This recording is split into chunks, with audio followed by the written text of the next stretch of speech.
Bien, bienvenidos otra vez al nuevo ciclo que vamos a abrir, ¿no? Hablando de puertas, ventanas y marcos, ¿no? Vos hablabas de los marcos, Gustavo y demás, ¿no? Que no te gustaba por encasillar y demás. Bueno, lo que trae esta dupla, ¿no? Respecto del cine y del psicoanálisis, lo que va a hacer es con estas miradas diferentes llegar a puntos en común, como lo fue el año pasado y lo será también que es algo que ya nos caracteriza, y puntos divergentes, ¿no? Puntos diferentes, como por ejemplo algunos que vamos a cuestionar. Nah, pero la verdad, los marcos, ¿no? para buscar la libertad, de eso se trata el psicoanálisis también, ¿no?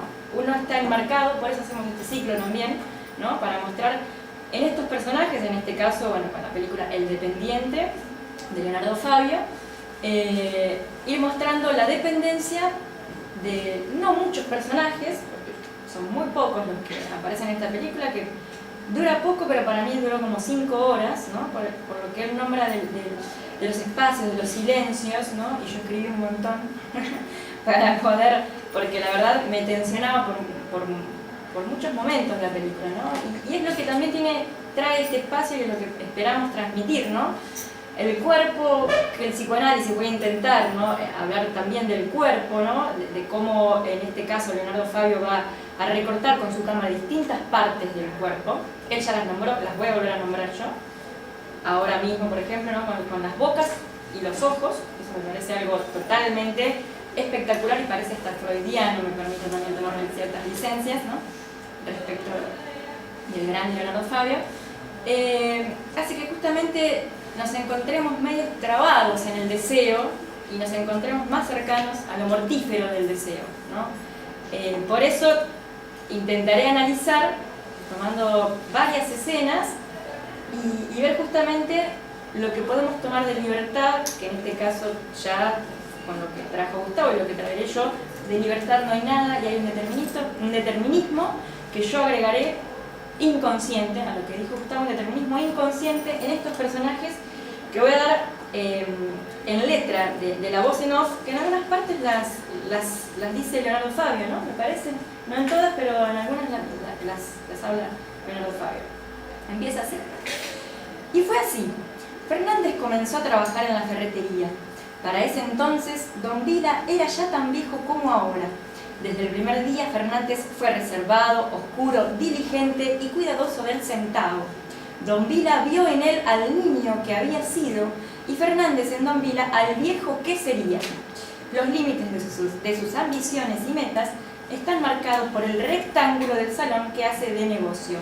Entre cacerolas, tenazas, arados y pajareras, patrón y empleado han pasado ya 25 años de aguarrás, tornillos y dar el vuelto.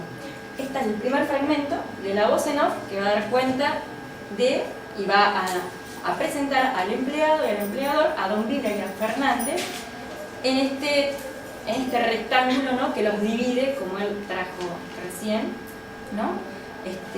La cuestión de la burguesía y la cuestión del proletariado, bueno, la cuestión de la dependencia, la cuestión de la independencia, que no me atrevo a decir independencia, y tampoco me atrevo a decir el dependiente de manera singular, de manera individual, pero también pensaba, porque acá hay varios dependientes, entonces podría pensar, bueno, ¿qué puede ser la dependencia? Iba a decir la independencia, es lo que deseo, ¿no? La dependencia, no, porque la dependencia sería algo incorpóreo, sería algo como generalizado, y justamente lo que Leonardo Fabio va a mostrar en todos estos personajes que nos va a invitar a entrar a la casa, que el personaje que más se va a mover es justamente el señor Fernández, para mostrarnos otra casa, pero no sale mucho más de ahí, habla justamente de esto, ¿no? De una dependencia, y habla de los cuerpos. Por eso me parece fundamental la palabra él, el artículo, el dependiente. Pero lo vamos a ir diversificando, ¿no? Con estas bocas y con estos ojos. Un poquitito más ahora, ya no de voz en off, sino del primer personaje, ¿no? Ya van a saber quién es. Perejil Fernández, con una ramita ya está, ¿no? Bueno, así se presenta Don Vila, el cuerpo tembloroso, como muy bien Gustavo trajo, ¿no? Es un cuerpo bastante afectado y bastante como caído, bastante como que va a morir si nunca se muere, ¿no? Hasta que obviamente sí. Pero bueno, aparece esa primera frase en la hora del almuerzo. Volvamos otra vez ahora a la voz en off, porque ahora se va a introducir para mí a otro personaje y él nombra una escena, que ya vamos a hablar de esa escena, que es la escena bisagra, la escena que es fundamental para que algo empiece ya a rodar de otra manera, ¿no? Hablando de rodaje. Y en esta otra parte de la voz en off aparece, o yo me tomo esta cuestión de decir, aparece el amor, ¿no? O vamos a hablar del amor. No sabemos muy bien bajo qué coordenadas vamos a hablar del amor y podemos nombrar del amor. Y en esta película me atrevo a decir el amor de un padre, ¿no? Yo cuando vi esta película varias veces pensé en el padre. ¿Y el padre qué tiene que ver acá, no? Lo vamos a ir, o los padres, ¿no? Pero lo vamos a ir descubriendo. Pero lo primero que podemos pensar, como ha dicho Gustavo, es la cuestión de la herencia y los lugares vacantes, los lugares vacíos, que es imposible que permanezcan, que puedan dar herencia, ¿no? Porque la verdad, tomar el lugar de otra persona sería realmente abominable, sería realmente ominoso, porque justamente la imagen, el retrato de Fernández era, yo diría, igual, un poco más, no sé si tenía algo más de pelos diferentes, pero era igual al señor Placini, ¿no? El suegro, podemos decir, el suegro difunto del señor Fernández. Bueno, acá la voz otra vez dice, para hablar de otro aditamento, ¿no? Para hablar de otro aditamento, hablando de la comida, que también es un alimento amoroso o un alimento insulso, en este caso, como muy bien trajo Gustavo. El aditamento es el amor, o podemos pensar también el odio, ¿por qué no? Dos caras de una misma moneda, una cara que se divide en dos, la misma cara como pegoteante, dependiente. Muy recónditamente desde niño, Fernández sentía la urgencia de que Don Vila muriera y que por una promesa hecha de azar lo dejara dueño, heredero del negocio y de una chatita primitiva y destartalada en la que hacía el reparto de pedidos. De un tiempo a esta parte, el ritmo de estas vidas venía desequilibrándose. Don Vila ya no tenía los accesos de tos, las convulsiones crónicas de todos los días. Volvamos otra vez al viejo, ¿no? Al viejo Don Vila. Me parece que le falta un poquitín de sal, ¿no? Es ahí para reafirmar esta cuestión insulsa o este delantal gris, ¿no? Bueno, y volvemos a reanudar, por última vez, ya no vamos a hablar más de esta voz en off, sino es la simple presentación que es la esencia de esta película, esta voz en off de voces parlanchines, ¿no? De voces parlanchinas, de cuerpos que no hablan pero hablan, ¿no? Los cuerpos hablan más que las bocas. Para dar cuenta un poco de lo que les decía del amor padre, del deseo y, por qué no, del goce. Respecto de Fernández, el acontecimiento era más trascendental. Durante 2 o 3 atardeceres, en el portón que da al centro espiritista, se había encontrado con los ojos lánguidos y la figura silenciosa de la hija de la casera. Se habían mirado al pasar y la mansedumbre desgarbada de la mujer se le asentó blandamente en algún lugar del pecho. Creía estar enamorado y un estremecimiento temeroso y moralista le agitaba el pulso. Hablamos del padre y también me parece que podría hablar de la cuestión espiritista y de la cuestión religiosa. Parece que el señor Fernández, como también Vila, ¿no? Que es, yo lo voy a apodar como una especie de una figura paterna, ¿no? Porque de Fernández no sabemos nada, entonces me tomo este atrevimiento de tomarlo como una figura paterna, ya que hace 25 años comparten el mismo espacio, teniendo un ritual, por eso nombro la religión, teniendo ciertas conductas moralistas, de ritual, de permanecer siempre todo colocado en el mismo lugar y de la misma manera y en el mismo tiempo exacto. Las cámaras siempre van a aparecer. A mí lo que me llamó la atención es cómo se repiten las escenas, cómo se repiten los lugares, cómo las caras, que son diferentes, pero yo pienso, son tan diferentes con este armado de familias, son tan distintos, o sea, tanto movimiento de cámara, me parece que es como una misma cámara, ¿no? Mostrando una y otra vez la repetición de lo mismo. Voy a permitirme hablar ahora, ¿no? De los fogonazos del amor, ¿no? Si hablamos de fogonazos, ¿qué podemos pensar? Como una llama, ¿no? Creía estar enamorado del señor Fernández, pero ojo con esa llama que puede terminar en fuego, ¿no? Puede arder en llamas. Y acá es donde puedo enlazar, me permito enlazar a lo que tiene que ver con deseos contrariados. Inicialmente decía, ¿no? Esta idea fija, como marcó Gustavo, quería ser heredero, quería formar parte del Rotary Club, quería tener una tierra, quería tener un lugar, quería tener un nombre, cosa que Fernández, como muy bien dijo Gustavo, hay millones de Fernández, hay millones, pasa desapercibido como todos los lugares que había ahí en esa ferretería. Entonces, bueno, el aditamento que me permito darle gusto a esa sopa, que la verdad si nos sentábamos al lado, ¿no?, de estos personajes, yo iba a escupirla porque iba a estar bastante insulsa. El aditamento quiero ser bastante sí, positiva, el amor, ¿no? Pero bueno, iremos viendo las coordenadas. Entonces me empecé a hacer unas preguntas, ¿no? Digo, bueno, están estos personajes, ¿no? Primero, Don Vila y Fernández. Entonces me pregunto, ¿qué nos enamora? ¿Qué nos atrae, no? Haber pasado con la chatita y la mansedumbre que se le instaló en el pecho, ¿no? Creía estar enamorado, pero esa agitación, ¿no? Ese cuerpo que habla, pero está enmarcado en un cuerpo rigidizado, ¿no? Totalmente ritualizado, ¿no? Entonces creía estar enamorado, pero ¿de qué nos enamoramos? Tiene que ver con algo que nos permite ir hacia la calle, hacia el mundo exterior, hacia encontrarnos con los otros, o en este caso particular de esta película, que se llama El Dependiente, tiene que ver con reconducirnos a tiempos primeros, ¿no? Porque está el padre, también hay una madre, yendo a la casa de la señorita Placini, ¿no? Yendo a esa otra familia, ¿no?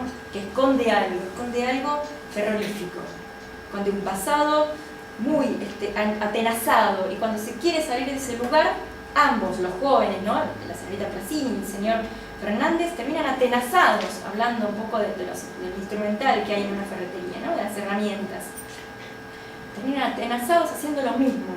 Son la repetición de voces, ¿no? Por eso ese enfoque en ciertas partes del cuerpo, las bocas, los ojos desorbitados. No sé si ustedes lo han visto, pero a mí me llevaba como a saltar hasta a veces de la silla, ¿no? Porque era una cosa que...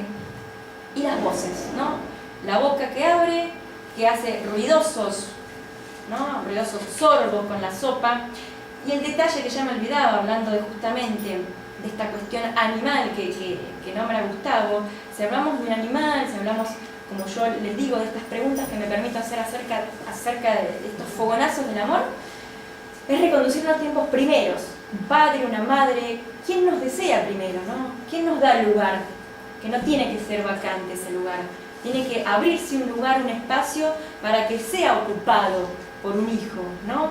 Podemos adoptarlo a Fernández como un hijo para Don Vila, aunque son plenamente, parecen personas desconocidas, ¿no?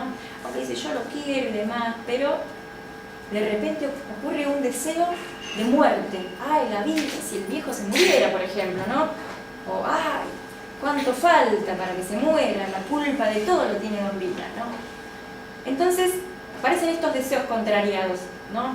Entonces, si uno se conduce hacia adelante, ver esa mujer, ¿no?, de cuerpo así medio desgarbado, pero que tenía cierta belleza para Fernández, es la única escapatoria que le encuentra con una rata.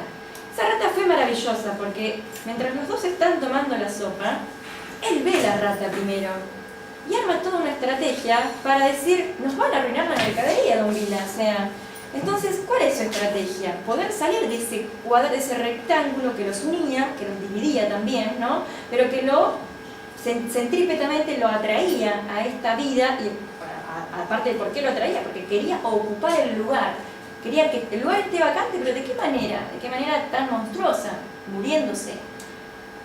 Esa es una herencia bastante complicada, ¿no?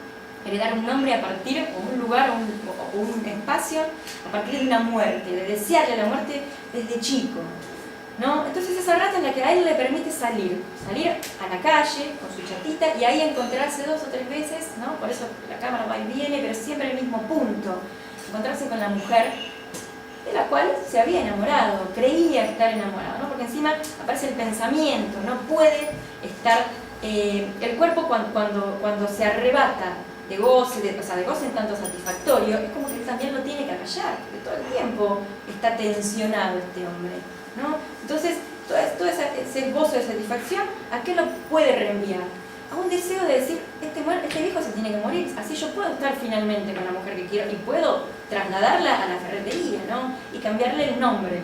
O en realidad ponerle Ferretería Don Vila de Placini y Fernández, ¿no? Sumarle herederos. Pero bueno, decíamos que esta fusión o estas preguntas que me empecé a hacer acerca de qué es lo que nos enamora, qué vemos ahí. Es una cuestión de espejismos, es una cuestión de fogonazos, es algo que nos permite una exogamia. Y ahí es donde yo digo, bueno, hablemos un poquito del Padre, hablemos un poquito de ver estos otros primordiales que son los que nos dan cabida, si nos quieren, si hay un deseo ahí, ¿no? Como así, no sabemos muy bien cómo fue la historia, ¿no? De cómo Don Vila aceptó a Fernández, pero lo aceptó, ¿no? Era un compañero para tomar la sopa, para hacer el reparto de chatitas, para un montón de cosas, si bien no hablaban, excepto cuando el viejo vio, que eso también fue una habilitación para mí, ¿no? De decir, se te ve muy bien, ¿no? Sí. Que es cuando justamente conoce a la señorita Placini. Pero, ¿qué hace este hombre? Va y repite lo mismo, señorita Placini, se la ve a usted muy bien, ¿no? No tiene otras palabras, no tiene palabra propia, no tiene nombre propio. Y eso es lo que hace que esté atenazado, ¿no? A esta ferretería, que es su vida la ferretería, ¿no? Y por eso es que ahí va a morir, iba a decir a dormir, no. Es un sueño eterno. Bueno, íbamos a estos tiempos más primeros, ¿no? Para decir algo del amor, ¿no? Pero en estos personajes, esto que está encuadrado de una manera así estructurada, ¿no? Tiene que ver con que puedo yo preguntarme, a ver, ¿cómo poder salir de ese espejo narcisista, ¿no? De ser Don Vila en un futuro, si él veía al viejo que sería, ¿no? En Don Vila, y Don Vila veía al niño que había sido. Entonces como que hay una paridad, o sea, hay un espejo ahí, ¿no? ¿Qué es un espejo? En tanto psiquismo está bárbaro porque permite la construcción psíquica. Uno tiene que tener un espejo que nos devuelva cariño, que nos devuelva un lugar, una presencia, un nombre.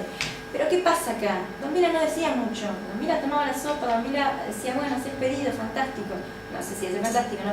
Pero bueno, hasta ahí llegaba, ¿no? No vemos mucho más de esta relación, de este vínculo. Lo que vemos es esta cuestión de ordenanzas, es una orden. Bueno, voy, llevo esto, pero mientras tanto estaba el refunfuneo de este hombre que decía, bueno, ay, como cuando se va a morir, o sea, el viejo está mejorando, está 12, pero no muere más, ¿no? Entonces, la pregunta que me hago es, ¿cómo sacarlo de esa mirada, ¿no? Que entrampa, en el caso de Fernández, y de esas bocas que pueden comer, ¿no? Que pueden comer a Fernández en una historia y en una ferretería, ¿no?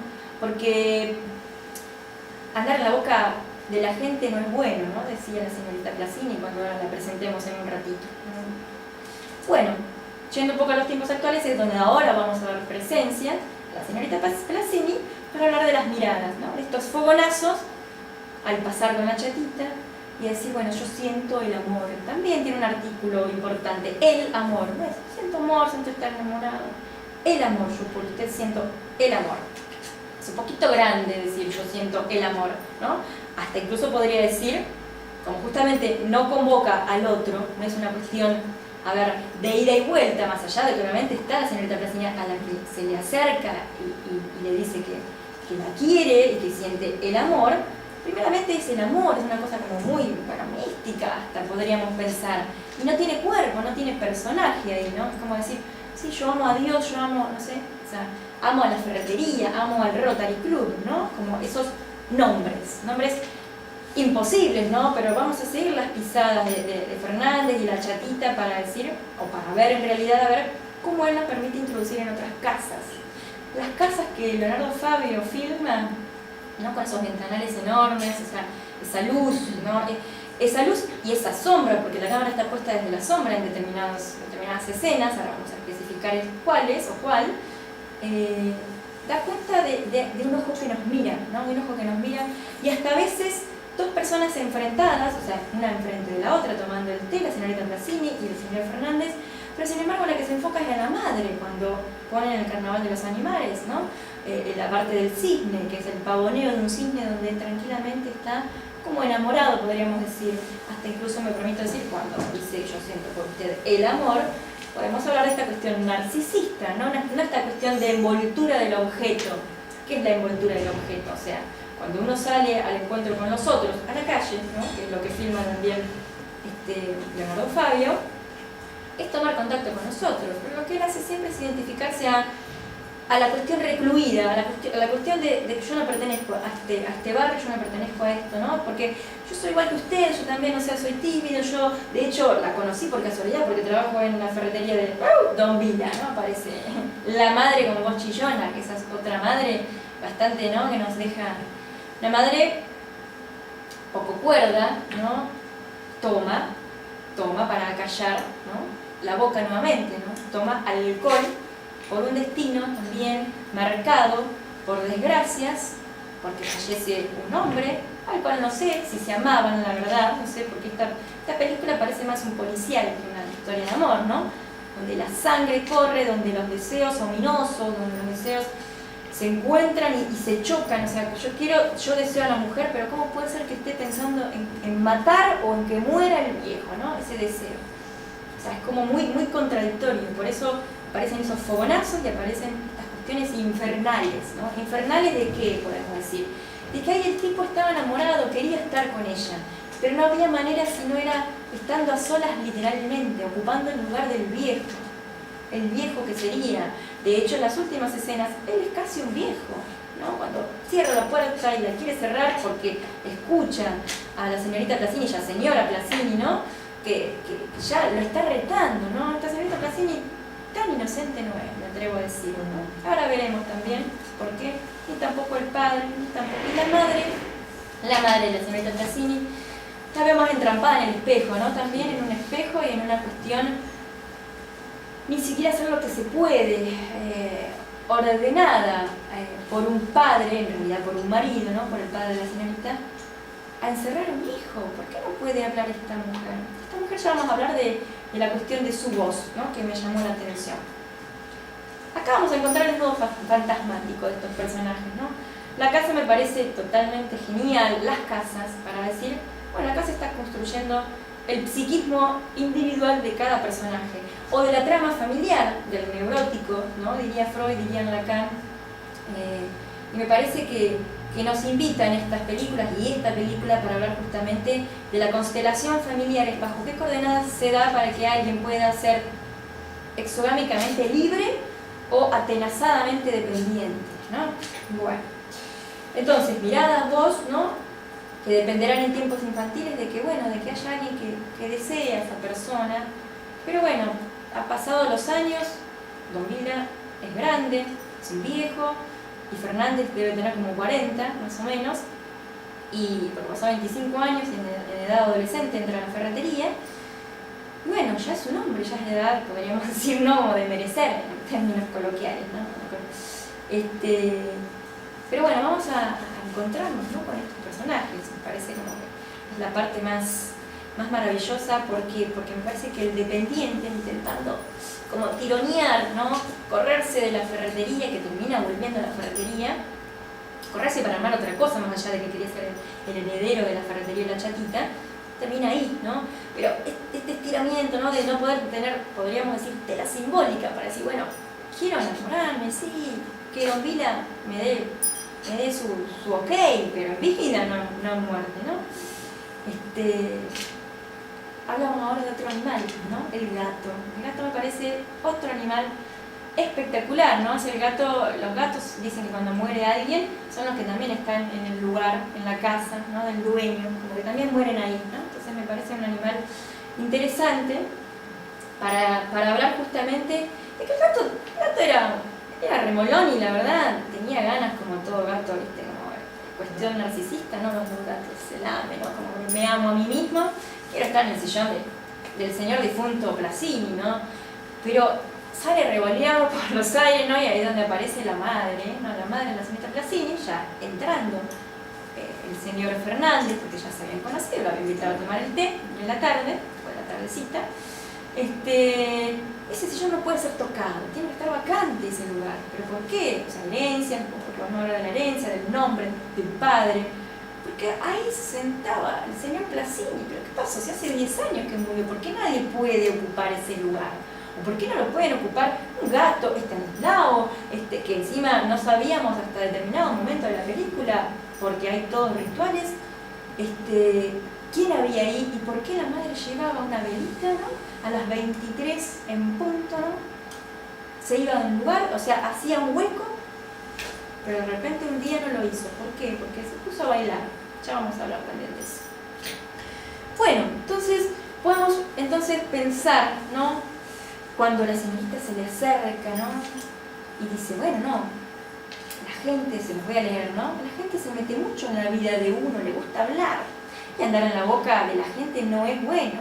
Porque previamente justamente había dicho que no queremos que anden diciendo cosas por ahí. O sea, como mantengámonos mudos, porque esta familia va a guardar algún secreto oscuro, ¿no? Que de hecho es a otro hijo, como ya lo dijimos. Secreto oscuro y un padre muerto que sigue teniendo una permanencia vigente en un sillón vacío, que sigue teniendo un nombre, un lugar, un espacio, y que se traslada en la depresión de una madre que no está cuerda, que está como en la cuerda floja, ¿no? Que tiene que tomar, porque no puede decir mucho. Pero miren, no sé si ustedes se fijaron que cada vez que ella hace el recorrido, ¿no? El pavoneo, cuando hace el recorrido y saluda al señor Fernández, lo saluda con tanta calidez, ¿no? Como diciendo, qué bueno que nos viene a visitar, ¿no? Y siempre le dirige la misma pregunta, ¿cómo está la calle donde vive, no? Podemos pensar justamente que esa calle como la libertad que esa mujer no tiene, ¿no? Que la familia en general no tiene. Y que Fernández va a ser la llave que va a abrir las puertas y también las ventanas de un destino oscuro. ¿Por qué? Porque hay un hombre en la casa, ¿no? Hay un hombre. La mujer hasta podríamos decir que lo quiere como, podríamos decir no, lo quiere como yerno, porque lo quiere, lo aprecia, porque él dice, ¿cuándo va a pedir la mano de mi hija, no? Y después dice, ven a pedir la mano de mi hija, ¿no? ¿Cómo cambia? Hay dos voces ahí metidas, ¿no? Una voz del pasado, podríamos decir, una voz más del presente y actual. Una voz endeble que se deja, también atenazar por la rigidez de esta hija. Madre, traiga la radio si quiere, ¿no? Entonces, wow, vos decís, ¿qué onda? ¡Qué bárbaro! Y de repente trae la radio, ¿no? Que es lo que permite hablar y poner un poco de amorosidad, de cariño en esas miradas, ¿no? Entre los jóvenes. Pero ella siempre le dije, como les digo, esta pregunta, y es cariñosa, al menos con él es cariñosa. Y hasta incluso cuando la señorita en un momento se va a buscar el té, porque no había más en la casa, y va a comprarlo, y ahí es donde también se acercan otro poco más, y es una escena que yo quiero ahora nombrarles respecto de los vidrios, de los espejismos y demás. Ella tiene cariño y hasta incluso es una nena por momentos. ¿Por qué? Porque estaba bajo el capricho de un padre que en realidad, digo padre, pero en realidad era el marido, un padre, ¿no? De la señorita Placini, que la obligaba a encerrar a un hijo. Le había nacido tempito, los espíritus lo dominaban, agua bendita le tiraba, ¿no? O sea, es una cosa increíble, pero creíble para esta película donde muestra unas coordenadas geniales de estas cuestiones familiares. Entonces, ¿qué me pongo a pensar yo? ¿Qué es